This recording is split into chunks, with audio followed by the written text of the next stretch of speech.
1 juta vaksin Sinopharm yang datang di akhir bulan April 2021 lalu menjadi penanda pelaksanaan program vaksinasi gotong royong akan segera dimulai. Pada 17 Mei 2021 nanti setelah Idul Fitri akan dilaksanakan vaksinasi gotong royong. Prinsip dasarnya adalah supaya terjadi percepatan kekebalan kelompok atau herd immunity.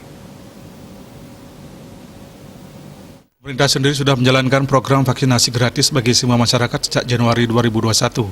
Kendati begitu, kalangan pengusaha di bawah Kamar Dagang dan Industri Indonesia Kadin berupaya membantu pemerintah. Jubir Menteri BUMN dan Koordinator Komunikasi Publik KPCPEN Arja Sinulinga menjelaskan caranya adalah para pengusaha ini ingin memvaksinasi karyawan atau buruhnya. Inilah kontribusi mereka untuk pemerintah dan negara. Dana pembeliannya dan proses vaksinasinya ditanggung oleh teman-teman swasta yang terdaftar oleh Kadin. Pemerintah telah mematangkan peraturan agar vaksinasi gotong royong ini nantinya tidak boleh dibebankan kepada karyawan atau buruh.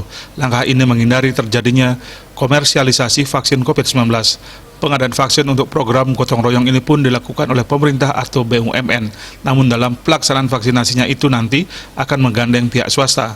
Sinta Wijaya Kamdani, Wakil Ketua Umum Kamar Dagang Industri Indonesia menyampaikan semenjak Februari-Maret 2001 sudah hampir 17.832 perusahaan yang mendaftar ke Kadin. Jumlah pesertanya hampir mencapai 8,6 juta. Kadin berniat bisa membantu pemerintah mencapai herd immunity. Kadin masih menunggu keputusan Kemenkes untuk penentuan harga per dosis vaksin COVID-19 ini nanti. Pada harapannya, nanti pelaksanaannya juga akan dilakukan secara bertahap. Karena jumlah vaksin yang datang juga bertahap dan awalnya terbatas. Vaksinasi gotong royong tidak bisa dilakukan untuk semua perusahaan yang mendaftar.